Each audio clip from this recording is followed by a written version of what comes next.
तो साथ में चेलाओं को लेकर के चले हैं और पूरनमल को पुनः जिंदा किया है।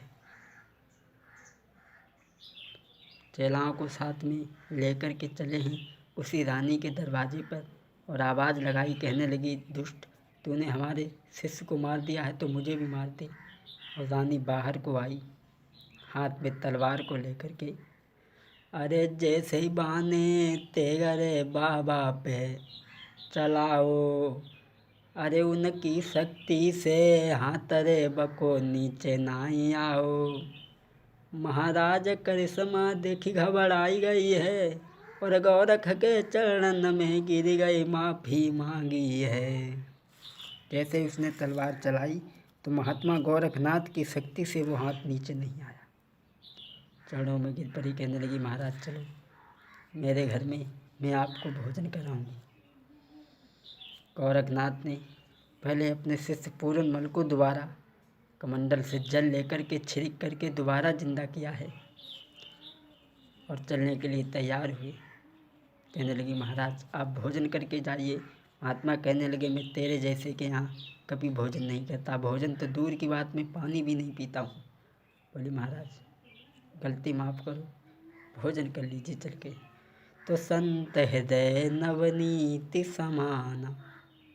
बोले, कोई बात नहीं, ज़्यादा अगर कह रही है तो आज बाबा जी भोजन करने के लिए बैठ गए। और कहने लगे, तब भोजन कर चुके तो कहने लगे, तेरी क्या इच्छा है, तो क्या मांगना चाहती है, तो कुछ मांग ले। तो दोनों हाथ जोड़ करके कहने लगे, बाबा जी और कछु न हम चाहें रे जा, शिष्य को दे दीजो।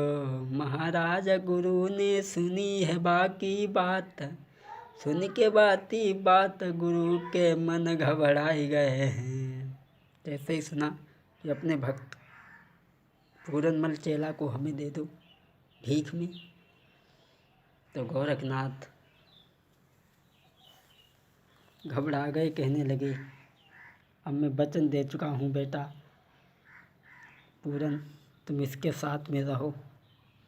गोरखनाथ तो वहाँ से चले आते हैं और वो एक दिन कहने लगी, तुम रात दिन बैठे रहते हो, भजन करने रहते हो, मैंने तुम्हें बाबा से इसलिए नहीं मांगा है, भजन करने के लिए नहीं माना, ये कोई मंदिर नहीं है, धर्मशाला नहीं है जो तुम भजन करते रहते हो।